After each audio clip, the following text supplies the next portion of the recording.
everybody, welcome to another video of vintage TV and radio stuff. And I use the word vintage a little lightly today because I don't think any of these particular items are that old, really. It is that time of year now. It's actually Memorial Day when I'm recording this video, and it's the official beginning of summertime. That means going out camping, and that means going out into maybe a hiking area, and maybe even getting lost. And then depending on some sort of radio to find out where you are, get help, etc., check the weather, that kind of thing. So anyway, I began thinking I would do a video on that big gray object in the back there. But then I realized I had a couple other emergency radios, survival radios, whatever you want to call them. So I thought I'd just do a little bit on each and kind of compare and contrast. I already have in my head which one is the best, which one is in second place, and which one is a distant third. But what I'll do is I'll start with the gray one in the back, the DSI flashlight radio, and then we'll do that white one there. That's Safety Cross. And the one in the front is the Midland model ER200. So let's clear all this off, and we'll start with that larger object in the back. Okay, I think this is probably maybe the oldest one of the bunch here. I'm not exactly sure how old it is, but it's a DSI AM/FM radio with flashlight and a siren function. Has a nice little carrying strap there. And if you can read upside down, cost what? $3.99 at Goodwill. Probably half of that, because I don't think I would pay $4 for this. But anyway, it runs on 3 D cells. It does not have a backup battery. It does not have a crank on it. It's just a basic flashlight with a radio in it. You have your tuning knob here. You can see the display on the AM/FM band. That's the AM/FM selection switch, off and volume. And then you have your light off and siren switch there in the lower right. In the back, that's the speaker, obviously, and then part of the carrying strap. Here on the back, you've got where you put your 3 C-cell batteries. That's where the flashlight end is, and some sort of logo with a big W, which I'm assuming stands for the world. I'm not sure why. All right, so let's go ahead and pop up this antenna. A little on the loose side, but it's always something you tighten up a little bit if you want. I'll leave it like that, I guess. It's about maybe a 14, 18-inch antenna. Here's the on switch and volume. And we'll just kind of tune around the dial a little bit here. See if we get anything.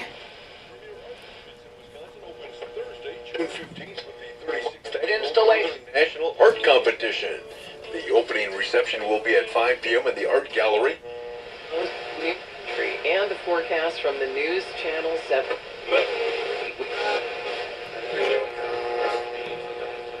Yeah, this antenna is quite loose, actually. Could use a little tightening up.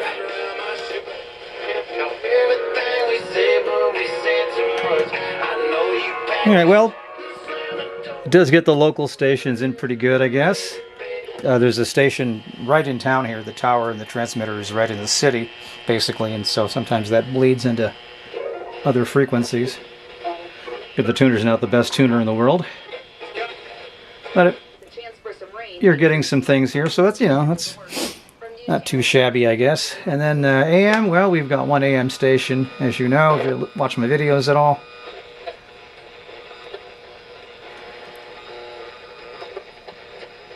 I don't know where it is, though.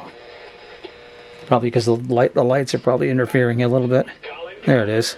Wow, weekdays at noon Eastern, 9 a.m. Pacific. Okay. This is the Northwoods All right. So that's the radio. It's passable. Now let's go ahead and check out the flashlight function. Put the antenna back. Here's the light. And as you can see, it's just your basic incandescent light bulb, and it is loose. This is kind of loose. It pops up off like this, so you can change the bulb.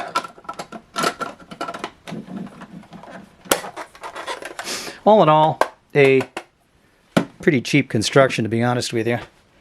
Oh, it does have the siren too. Let's listen to that.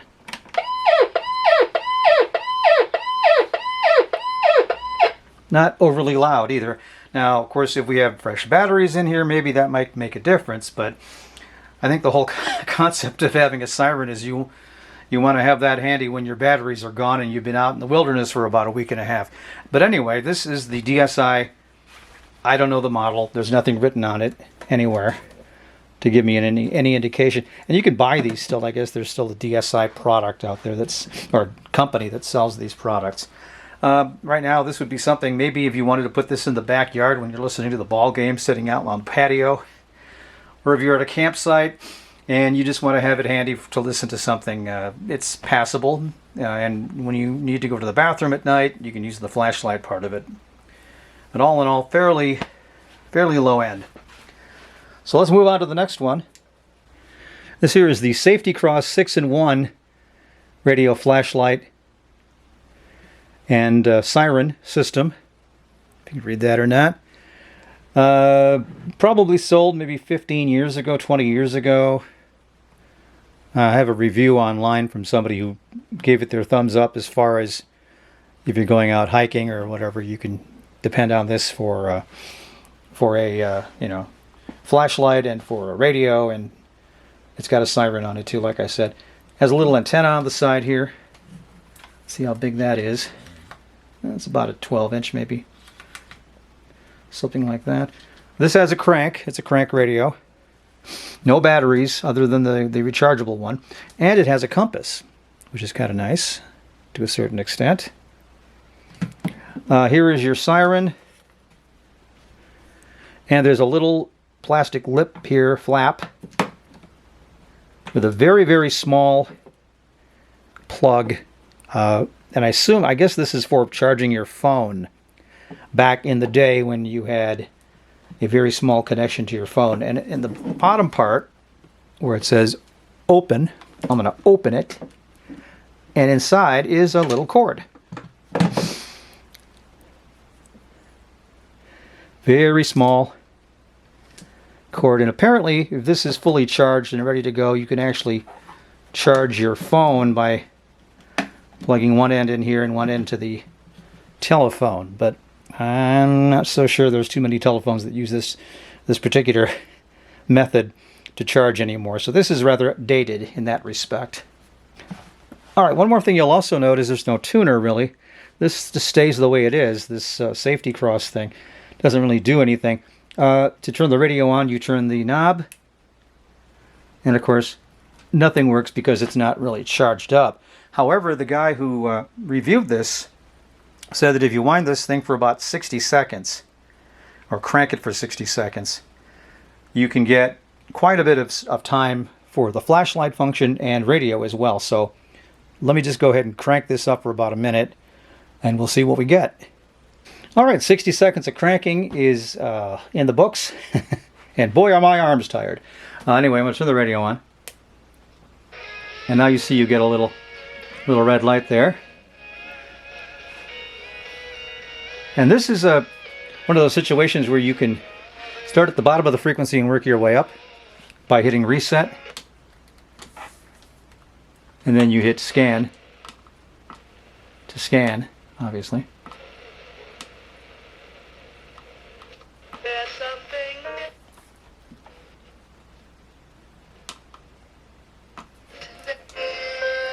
Let's try it with the antenna out. All right.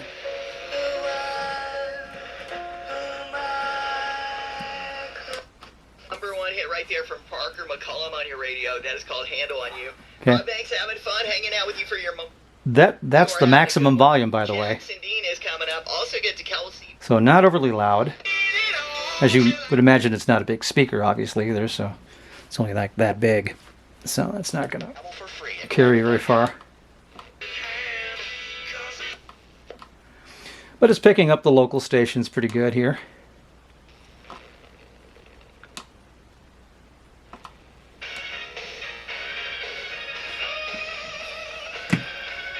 All right, so that's how that works.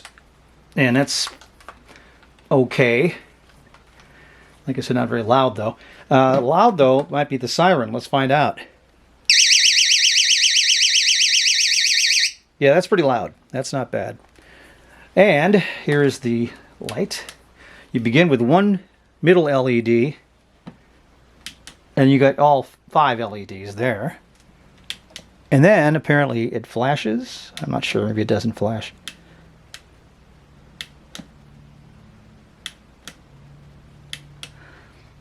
Come on.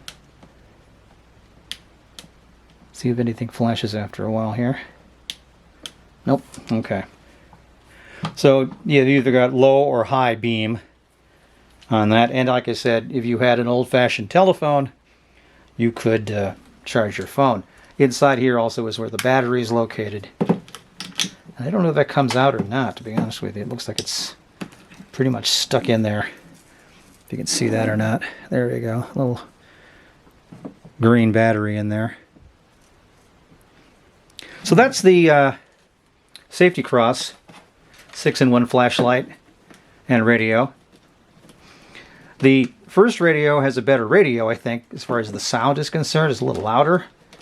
But this has a far better reach in terms of being able to use this radio when there's no power and where the batteries run out on that first one. They're done, obviously. This has the crank, the dynamo in there, so it apparently allows you to use the flashlight and radio for quite a while just on a 60-second crank. So let's move on to what I think is the best of these three, and that's the Midland ER200. But before I go, I just picked this thing up and put it on the table, and now it's flashing. What the heck? So I guess there is a flashing. If you hit it on the table. I don't know.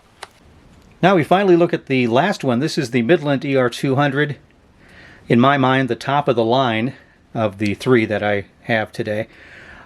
This is something that you can charge through USB to get things going before you leave on a trip, camping or what have you. And has a clock obviously right there. Tells you what band is currently on. It's flashing, so apparently that might mean that if there's a weather warning, it'll come on automatically. That's just a guess. And then it's got a battery status indicator as well. This is the only one that you can actually charge up using USB power before you go on a trip. And you can also charge your phone with it, and by that I mean a modern type telephone using a USB connection. So let me show you first of all where you can do that. Here on the side there's this little flap, and inside, if I can get my finger out of the way here, there you go. Oops. You have on the top a headphone jack. Then you've got the USB out and USB in plugs. And all you need to do to charge it up is to, as you would imagine, plug this in right here. And now you'll see this little charge light is on. And that thing is still flashing, but now it's actually charging up. I had it charged up to about 2 bars out of 3, just for, demonstration purposes. Because it did take a little while for get this thing where it is right now, about a half hour, 45 minutes. I'm sure it was dead as a doornail, that battery, so it takes a while. But anyway, that's how you can do that. And then, of course, just plug in the other end of that USB connection to charge a telephone if you need to, out in the middle of nowhere. Top of that is an antenna. As you can see, the little tip's broken off. One of the few flaws in this particular object, which I bought at Goodwill, by the way. Can't remember how much, though. Here's the crank on the back. There's that little number, obviously. Also the identification plate on there. This has a quick start reference for you in case you just find this floating around in the middle of the wilderness. You can use it. And then there is the battery right here, and this one is replaceable. And it has a little plug right there. It just plugs into. I'm going to make sure that's nice and tight. And in the front, you have your flashlight.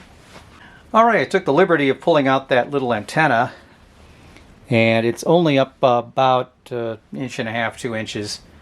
The tip's broken off like I showed you, so I'm not going to pull the whole thing up, but it'll be fine. I'm just going to start by hitting the power button, or band button.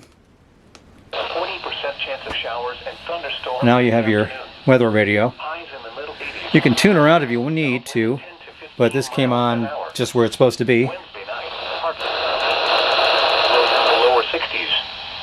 Thursday, partly sunny with a 70%. Turn the band to the AM band. Then you can tune up and down. You hold it down, it just keeps scanning. I think. We'll find out. Should do that. Eventually it'll get to 11 something. Maybe not. Oh, there we go, 1240. Okay, that's the AM station here in town. Then the band, after that is FM. Teaches us that God's plan Oops. is inscribed into our And you can...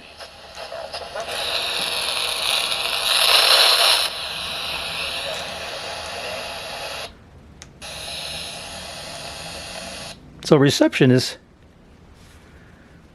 probably a bit better here than the other radios were.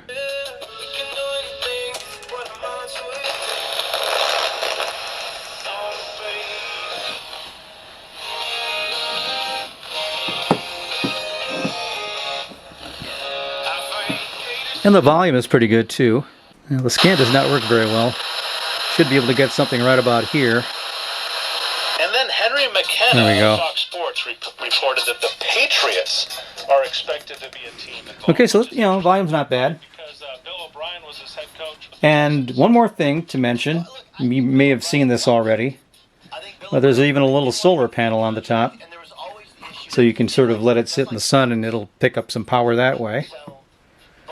So turn off the radio itself here by hitting that again.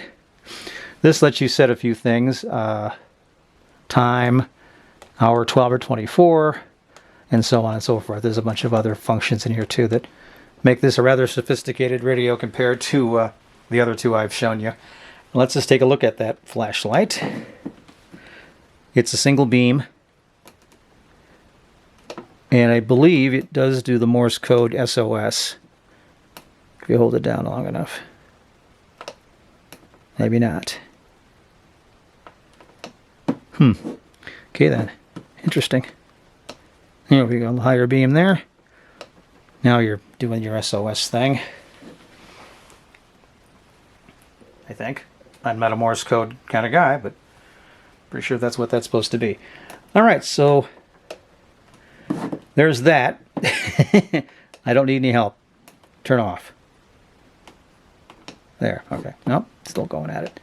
I guess I have to just push it one time really fast. Okay, so that's that Midland ER200. All in all, probably the best of the bunch like I've mentioned. But this would work in a pinch, I'm sure, too, the safety cross. I would not recommend going out in the wilderness with this thing, though. Okay. And that's it for our radio video for today. If you have any questions or comments, leave them below. Like the video and subscribe to my channel. And we'll have more vintage TV and radio stuff down the road. Thanks for watching.